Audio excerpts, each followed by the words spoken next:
Got it. I'll tighten up. Here's a shorter, more compact version around the length you asked for. I didn't cheat on my husband. I did something worse.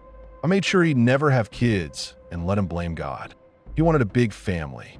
That's the first thing he ever really sold me on. Not his job, not his car, not his dumb sense of humor. 4 kids minimum, he said on our second date, all proud of himself, like he was announcing a promotion. I smiled, nodded, did the math in my head on his salary and his inheritance while he talked about bunk beds and Little League. I never pictured myself pregnant. Not once. Even as a kid, when girls in school drew little dream houses with stick figure babies, I drew myself alone. My mom had 3 of us and spent her 30s crying in the bathroom with the shower running to cover it. I grew up watching her limp around with ruined hips, a husband who only noticed when the fridge was empty, and a hollow face that never rested. I promised myself I'd never hand my body over like that. So when he proposed, with his mother's ring, in front of his family, everyone screaming and filming, I said yes.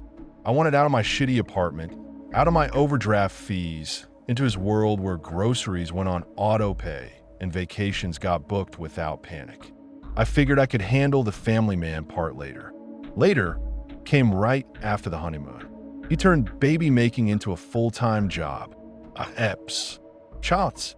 A calendar on the fridge with little hearts on fertile days. He set alarms on his phone so we'd fuck at exactly the optimal time. I'd be half asleep and he'd shake my shoulder, whispering that we couldn't waste this window. I played the role. I smiled, peed on sticks, sat on the toilet with my pants around my ankles, and made myself cry when the test showed 1 line instead of 2. He'd find me like that and fall apart a little more each month. What he never saw was the blister pack in my gym bag. That thing became my real wedding ring. I kept it buried under a tangle of headphones and receipts, always with me, never out on a counter where he could accidentally see it. I'd go to the gym, scan in, pretend I was there to work on myself. I'd lock myself in the changing stall, push a pill from the foil, and swallow it dry. Sometimes I chased it with water from the disgusting fountain, sometimes with the last sip of my protein shake. My heart would race, but not from the treadmill. From knowing that this tiny white circle of chemicals was stronger than his God, his dreams, his whole family line. I got obsessive about hiding it. I'd rinse the foil in the sink, rub off any ink, tear it into tiny strips, wrap them in paper towels, shove them deep into the trash under used tissues and orange peels. At home, I'd bury the empty pack under coffee grounds. When you lie like this, you start thinking like a criminal. Every month, the negative tests hit him harder. He bought vitamins, special teas, expensive male fertility supplements. He stopped drinking, stopped smoking cigars with his friends, stopped hot baths because some articles said heat killed sperm.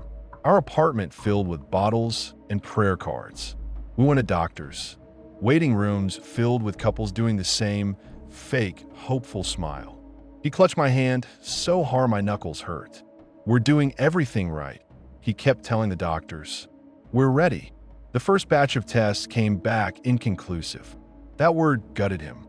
He held the paper like it was a death sentence. On the drive home, he didn't speak. His jaw stayed clenched, eyes straight ahead. I could feel him searching for somewhere to put the blame. That night, he exploded. He punched a hole in the bedroom door, then another one right beside it, like he was trying to open a portal to some other life. He screamed at me about faith and manifestation, and how I wasn't believing hard enough. Spit flew from his mouth. His knuckles bled. I watched him rage and felt calm, like I was watching a storm from inside a locked car. When he finally crashed, crying, shaking, saying he was sorry, I held him and made soothing sounds, but inside I just felt colder. He was breaking on a problem that didn't even exist. After that, he turned the hatred inward. It's my fault. I'm broken, he said one night in the dark. He repeated it so often it started to sound like a prayer. He stopped sleeping, laid awake on his back, staring at the ceiling. He lost weight. His wedding ring slid up and down his finger. He kept talking about how his bloodline ends with him, like he was some king whose throne vanished. Then came the sperm test. He treated that appointment like a last shot. He came home after, making awkward jokes about the cup and the room, but his eyes gave him away. Everything was writing on a lab report. He left his email open on the laptop a few days later. He never used to do that. Stress made him sloppy. I saw the clinic name in his inbox before I even meant to snoop. My stomach dropped, not from guilt, but from the sense that this was a fork in the road. I opened it. Short message, attached report. I scanned the summary. No obvious issue with sample. Just like that. No problem. No big deformity. No tragic defect. There was a weird second where I almost called his name. I pictured walking into the living room, handing him the laptop, watching his whole body uncoil. Us laughing, throwing out the pills, letting life happen. Then my brain jumped ahead. I saw a crib in the corner, a tiny hand dragging on my shirt, endless nights without sleep, my body torn up and leaking. I saw myself chained to something I never even wanted just because I didn't have the guts to keep lying. I hit delete. Then I emptied the trash file, closed the laptop. My hands shook harder than they ever did in that locker room. When he got home and asked if the clinic had emailed, I said, "Not yet." I watched hope drain out of his face. That hurt more than the lie itself. He cried in the shower that night. Full body sobs. The water pounded against the tiles while he choked out apologies to a God who never replied. I sat on the closed toilet lid, scrolling my phone, pretending not to hear him, feeling every sound bounce through my chest. After that, something in him shifted. He started telling people we were child-free by God's design, like it was a calling. He turned his grief into content. Instagram posts about surrender. Long captions about laying your dreams at the altar. People ate it up. Then he found a support group for infertile men at some church. First he attended. Then he spoke. Then, of course, he led it. Now he's the guy other men come to when they can't get their wives pregnant. They call him strong. They thank him for sharing his journey. They hug him and cry on his shoulder. He absorbs all that pain like a sponge. Sometimes I sit at the back of the room and watch them. A circle of broken men talking about their bodies like ruined machines. They keep saying my fault, my failure, my defective DNA. They talk like they're cursed. And my husband, my very fertile husband, nods and says, God has a plan. I should feel bad. I know that. These aren't villains. They're just sad, scared guys who wanted something simple and didn't get it. But there's this nasty part of me that feels powerful. I built the story my husband lives in. I hold the key to the door he thinks is locked forever. His mother pulled me aside recently, squeezed my hands, told me I was an angel for standing by him. She used to send me baby clothes links. Now, she sends Bible verses about acceptance. I smile, hug her back, and think about the email I erased in 3 seconds. Sometimes, lying next to him at night while he whispers, "Thank you for loving a broken man," I wonder if I'll ever stop. If there's some version of me that wakes up one day, throws the pills out, and says, "Okay, fine." I haven't met her yet. The truth is, I like the quiet. I like my body mind. I like the distance between what he thinks is true and what actually is. That gap feels like the only space in my life no one else owns. The pills still sit in my bag. I take them like vitamins and let his legacy rot quietly inside a lie I built for fun.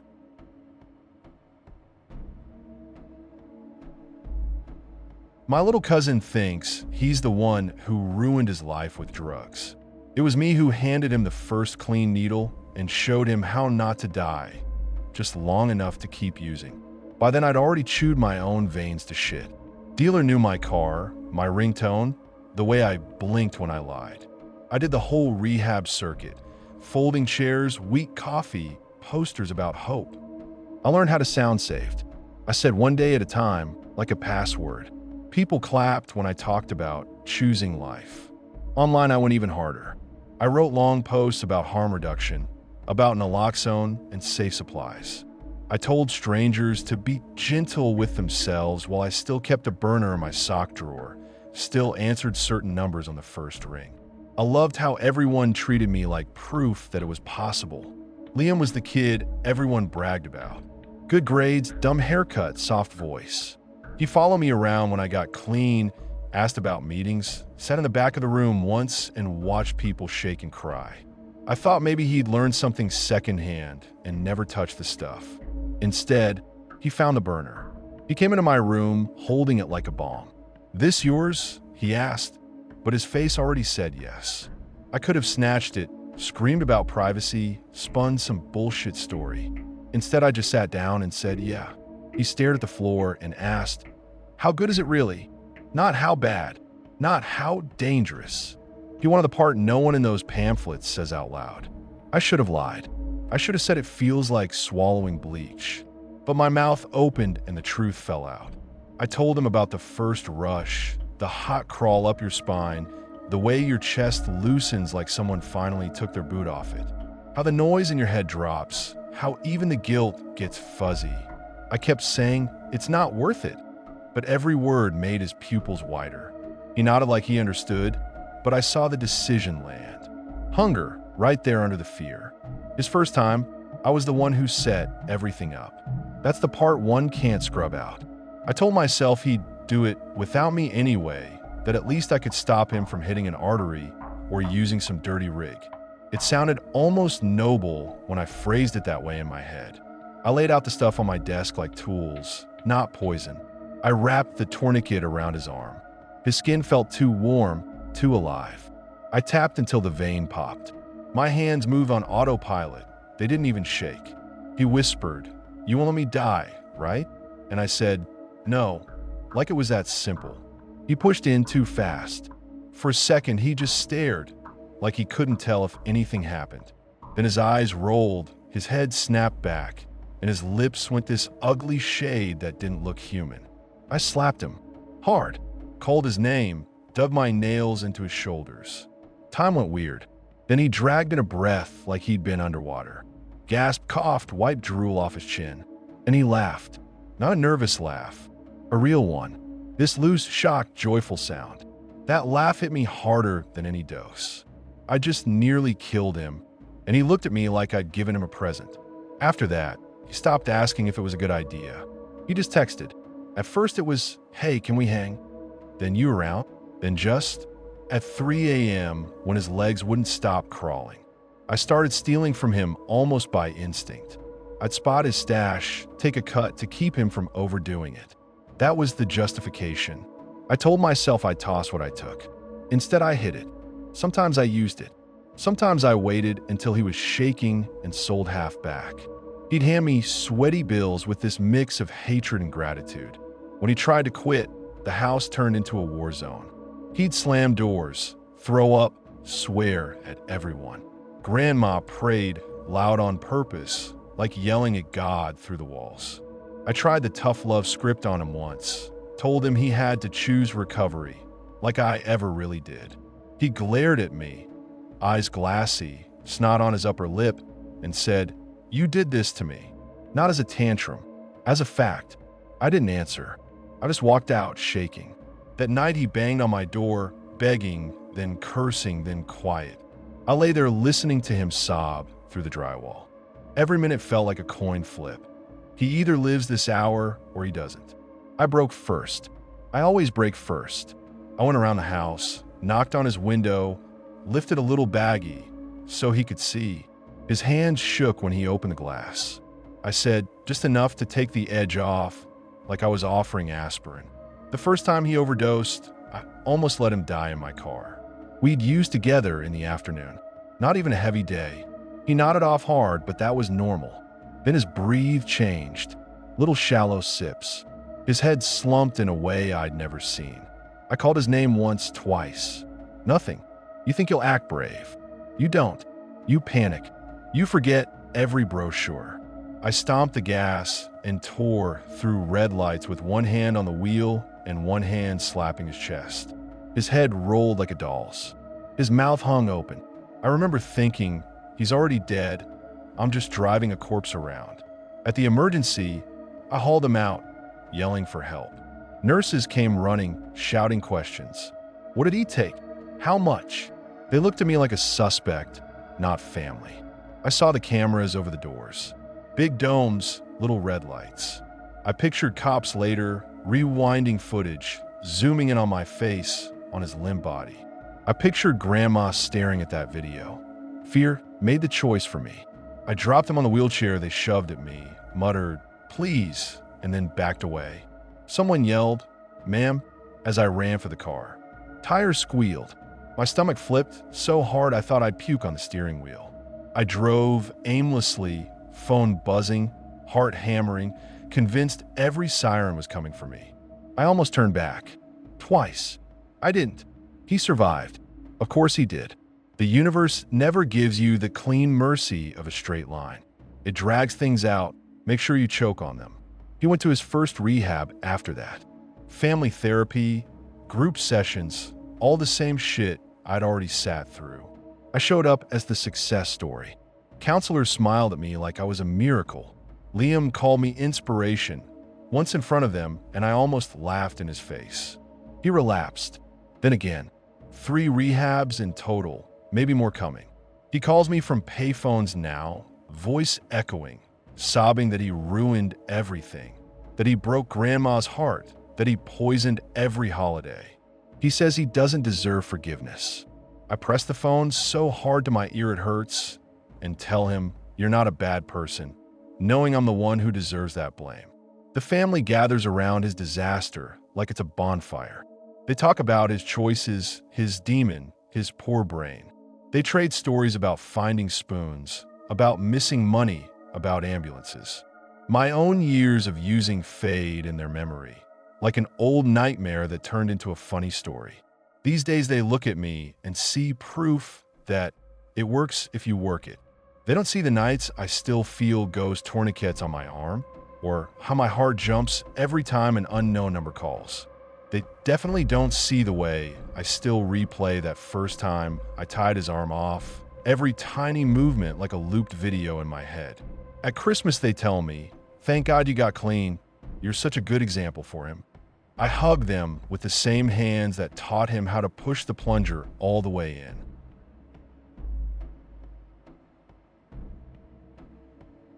I record the fights in the apartment above me and sometimes replay the last one just to hear the moment she realized nobody downstairs would help. The couple moved in during lockdown. Thin walls, shared vents, cheap rent. I heard them before I saw them. First it was boxes scraping, footsteps, a girl's laugh, his deeper voice. They sounded young, new. You know that tone people get when they still think love fixes everything. At first it was normal arguments, dishes, money, his late nights. I'd lie on my back, stare at the water stain on my ceiling, and listen to them pick each other apart over stupid shit. It felt like background noise, like having the TV on. I learned their schedule without trying. His boots hit the floor at 7:15 every morning. Her alarm went off 3 times before she dragged herself up. They fucked sometimes too, loud and messy, and I just roll over and put a pillow on my head and pretend I wasn't listening. Then the thud started. Heavy ones. You can tell the difference between someone dropping a pan and someone hitting flesh. It lands different in your gut. You feel it. The first time I heard it, I sat up straight, heart pounding, fingers already on my phone. She yelled his name, voice sharp, then muffled, and something crashed into the wall right above my couch, so hard plaster dust shook loose. I saved the first recording as proof. I told myself I'd use it if I ever had to call the cops. Evidence, I said out loud, like I was some responsible citizen. I even renamed the file, Upstairs Fight 1, made it official, but I didn't call anyone. I just kept hitting new file on my phone whenever they screamed. It became a sick little routine. Work, gym, dinner, then fight at night through my ceiling. Sometimes I'd smoke a joint and lie there in the dark, phone on my chest, watching the sound waves spike while they tore into each other. I told myself I was staying out of it. Not my business. I got my own problems. Little gross setup humming in my closet, 4 fat plants under LED, cash wrapped with rubber bands in a shoebox, unregistered Glock in the nightstand. Cops in my apartment wouldn't be help, they'd be handcuffs. So I sat. I recorded. The fights got worse. You can hear escalation if you line the recordings up. In the early ones, she still talked back, shouted over him. Later, you mostly heard his voice, lower, harder, than her making these short, scared sounds like she was trying not to set him off more. Some nights, the vents pushed their words straight into my living room. I'd hear things like, "You're not leaving," and "Don't you dare," and once, very clear, her voice shaking, "They can hear us." That line stuck, because she was right. I heard everything, and I still did nothing. I tried banging on the ceiling once. I grabbed a broom and hammered the plaster until my arm ached. He hammered back, 3 hard hits like a warning. The fight stopped for maybe 10 minutes, then came back worse like I just added fuel. After that, I shut up. One night, I almost went up there. I even unlocked my door. Their argument spilled down the stairwell. Her crying, him slurring, something about his phone, some other girl. I stood there with my hand on the knob, listening to her sob, and I pictured him yanking the door open with that drunk rage, seeing me, seeing the tattoos, the gym build, the fact that I've been listening this whole time. I pictured him pulling me into it, or pulling a knife, or me pulling the Glock, and everything going sideways. I locked the door again. I walked away. Then that one evening, it escalated past anything I'd heard before. I just finished watering the plants and checking the filters. The apartment smelled like soil and cheap pasta. I flopped onto the couch, put on some dumb show, volume low. It was one of those gray days where time feels sticky. I heard the first crash at 8:37. I know the time because it's stamped on the recording. Furniture scraped hard. Something heavy slammed into the floor, and she screamed this raw, tearing sound like her throat ripped while it came out. My hand went straight for my phone. Habit. I opened a recording app before I even thought about 911. Thumb hit new file. The little red light glowed. Above me, he shouted something I couldn't make out, voice completely gone, all edges. She yelled, "Stop, please stop." And then there was this series of hits, thud, thud, thud, like a body bouncing off something. My hand hovered over 911. I stared at those 3 numbers on the screen. I pictured cops in my place, their flashlights sweeping over the closet door, the plant smell, the hum of the fans. One of them opening the nightstand and seeing the Glock. I pictured cuffs on me, my face pressed to my own floor while they stomped around upstairs trying to save her. Not my fucking problem. I whispered, and I hated myself as I said it. I backed out of the dialer. My thumb shook. I turned the TV volume up 2 notches. Not enough to drown them out, just enough to blur the edges so I could pretend I wasn't listening that closely. She screamed again, but it changed. Less words, more noise. Animal sounds. He shouted, "Shut up," over and over, voice cracking. Something shattered glass, maybe a mirror. I heard bare feet skid on the floor, the scrape of a chair, another solid impact. Then she yelled, loud and clear through the vents, "Somebody help me." I froze. That line punched straight through the TV noise, through my bullshit. It was meant for me, for the whole building, but it hit me like she'd yelled my name. I stared at the ceiling. My finger went back to the phone icon. I opened it. 9, I hit 9. I stared at it. Upstairs, there was this bang, deep and ugly, like a body hitting the floor and something inside it breaking. Then silence. No swearing, no crying, no movement. Just this ringing in my ears and my own fridge humming and my heart pounding so hard I could feel it in my throat. I kept the call screen open and didn't press the last one. My brain ran all these little arguments on a loop. Maybe she passed out. Maybe she's fine. Maybe he'll call. Maybe it's over. Maybe I'm overreacting. Maybe. Meanwhile, the seconds ticked by and the little red recording light kept glowing on my other app. I waited for footsteps, apologies, sobbing, doors slamming. Nothing. Just quiet. Quiet in a building that never shut up. That silence weighed more than all the shouting from the last 6 months. I paced. I walked to the door, put my hand on the knob again. Didn't open it. I told myself I'd hear the siren soon, that someone else would call. Old lady on the 3rd floor. Guy across the hall. Anybody who wasn't me. No sirens came. Night just dragged itself forward like nothing happened. Eventually, I turned the TV off and lay in the dark, listening to that silence. Next morning, an ambulance parked out front. No siren, just lights. That quiet light hurts more than the noise, in case you ever wonder. It means there's no rush anymore. Whatever needed saving doesn't. I watched from my window because of course I did. 2 paramedics went up with a stretcher and came down with a black bag instead. It didn't look big enough to hold a whole person, but it did. The bag sagged in the middle where her body settled. They slid her into the back like cargo. He came down behind them in cuffs, face blank, hair messy. He looked smaller somehow, like someone deflated him. For a second our eyes almost met, and I stepped back from the window like a coward, heart racing, like he could see through the glass and into my closet and straight into my phone files. The landlord told me later she fell down the stairs during a fight. He said like a weather report, just facts. Everyone clucked their tongues and said, "These young people, so dramatic." They complained about the cops blocking the driveway, about the noise, about needing to leave for work. Nobody said, "We all listened and did nothing while she died above us." Cops asked if we heard anything. They came door to door, notepads out, faces tired. I stood there in my doorway, tried to keep my voice steady. I shrugged and said, "Just arguing, like usual." One of them raised an eyebrow like he knew I was full of shit, but he just wrote it down and moved on. My phone burned in my pocket the whole time, like it wanted to jump into his hands. After they left, I sat on my couch and scrolled through the files. I deleted the boring recordings. All the early nights where it was just raised voices and slammed doors and my own ugly curiosity. I kept that last one, the longest one, the one with the silence at the end. You can hear the exact second her voice cuts off. The impact, the breath that doesn't come after.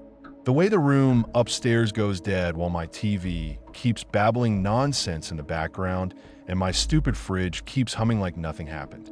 Sometimes when I can't sleep, I press play and stare at my ceiling. The worst part is knowing all she needed was one neighbor who wasn't a fucking coward with something to lose.